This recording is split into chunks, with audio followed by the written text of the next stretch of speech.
Assalamualaikum warahmatullahi ta'ala wabarakatuh. Alhamdulillahirabbil alamin. Puji syukur kehadirat Allah Subhanahu wa taala yang telah memberikan kenikmatan, kesehatan sehingga kita bisa bertemu di virtual ini dalam keadaan sehat walafiat. Sholawat serta salam semoga selalu tercurahkan kepada junjungan kita Nabi Agung Muhammad sallallahu alaihi wasallam.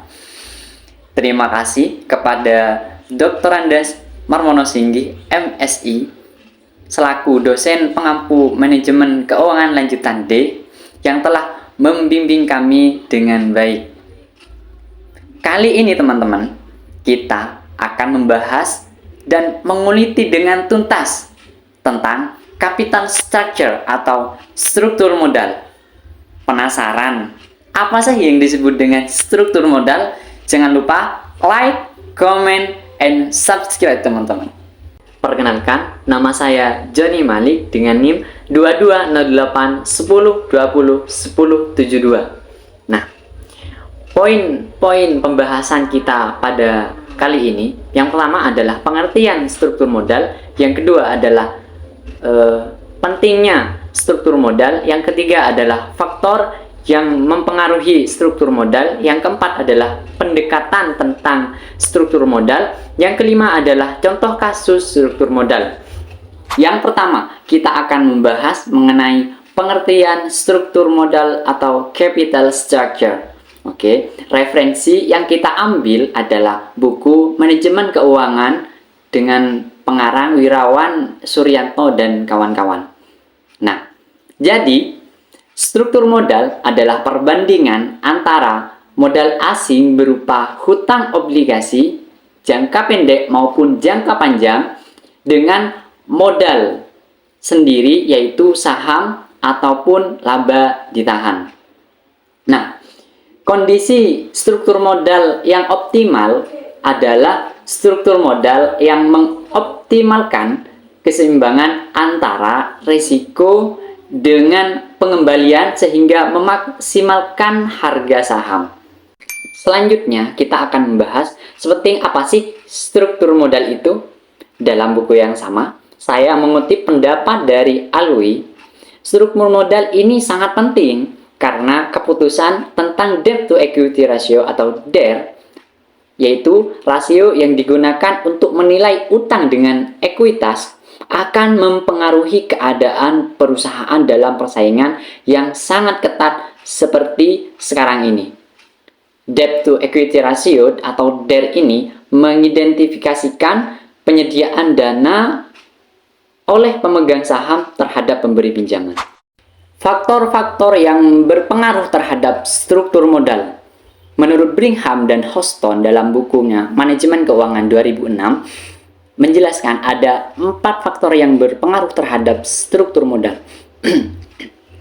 Yang pertama adalah risiko bisnis. Risiko bisnis terkait dengan risiko operasional perusahaan. Perusahaan dapat dengan risiko tinggi akan memperlihatkan rasio hutang yang rendah. Yang kedua adalah pajak perusahaan. Kenapa pajak perusahaan? Karena fleksibilitas sumber pendanaan melalui hutang dapat mengurangi pajak yang harus ditanggung perusahaan karena beban pajak akan dibayar setelah laba kotor dikurangi dengan bunga. Yang ketiga adalah fleksibilitas keuangan.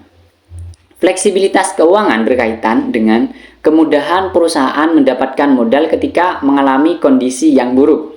Perusahaan berpotensi mengalami keburukan dan kekurangan dana di masa yang akan datang dan akan berdampak pada struktur modal, sehingga penguatan struktur modal perlu dilakukan. Yang keempat adalah gaya manajemen. Gaya manajemen ini terdapat 2. Yang pertama adalah konservatif dan yang kedua adalah agresif. Manajer yang pertama adalah manajer konservatif, lebih menyukai pendanaan internal untuk mendukung kegiatan bisnis perusahaan.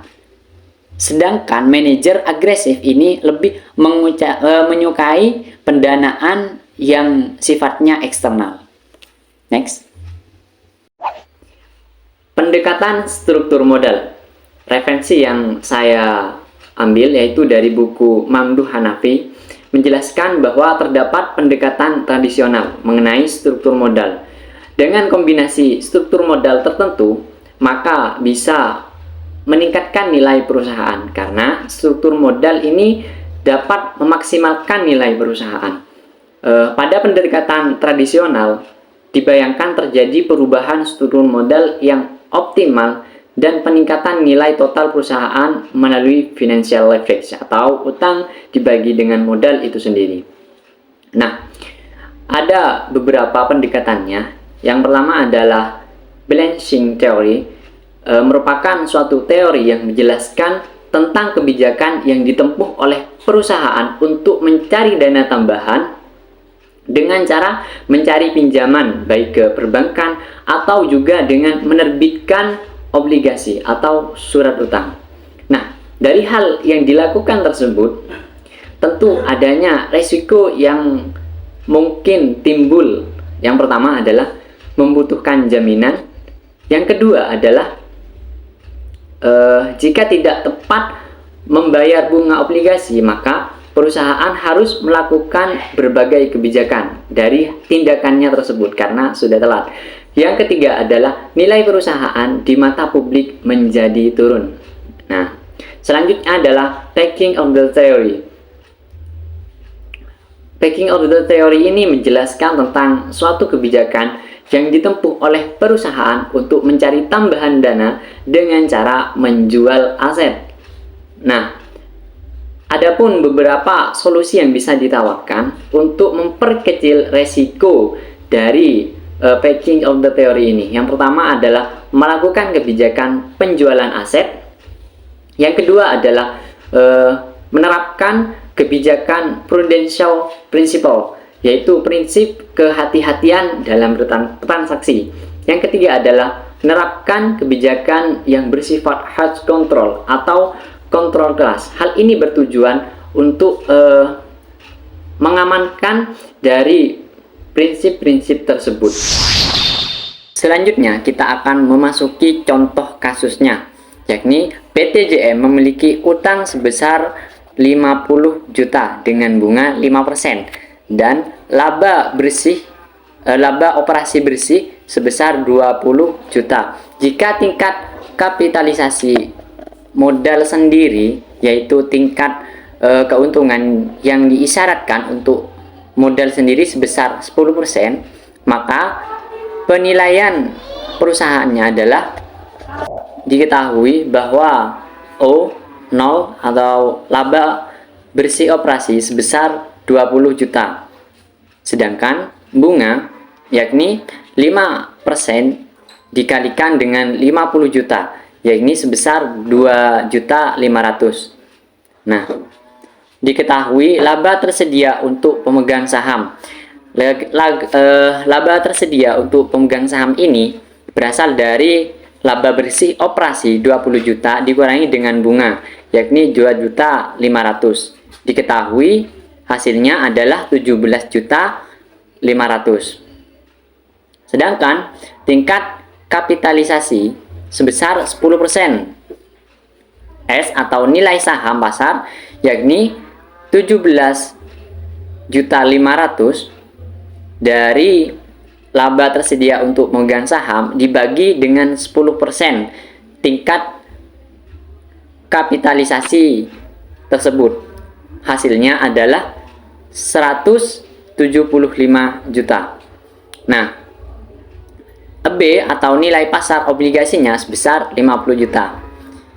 Diketahui nilai keseluruhan perusahaan yakni 225 juta. Dari mana? Dari nilai saham pasar ditambah dengan nilai pasar obligasi. Diketahui 225 juta. Nah, jadi tingkat kapitalisasi keseluruhan adalah 0 dibagi dengan V dikali dengan 100. Nolnya ini dari laba bersih operasi senilai 20 juta dibagi dengan V atau nilai keseluruhan perusahaan 225 juta dikali dengan 100, hasilnya 8,88%. Nah, bila perusahaan ini mempunyai 850 lembar saham, maka harga per lembar saham adalah S, kita gunakan S, atau nilai saham pasar, yakni tadi sebesar 175 juta dibagi dengan banyaknya lembar saham,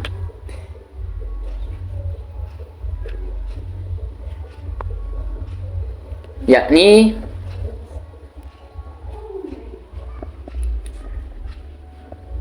850 lembar saham. Nah, diketahui dari hasil pembagian tersebut, diketahui harga saham sebesar Rp205.882. Kita tarik kesimpulannya. Yang pertama adalah struktur modal optimal itu dapat dicapai dengan komposisi hutang atau saham tertentu. Yang kedua, semakin tinggi hutang, semakin tinggi biaya ekuitas saham karena pemilik saham menuntut imbalan lebih tinggi akibat kecilnya bagian mereka dari dividen yang didapat. Yang ketiga adalah tingginya biaya obligasi juga meningkatkan bunga obligasi yang mengurangi laba. Yang keempat adalah obligasi memberikan nilai tambah bagi perusahaan.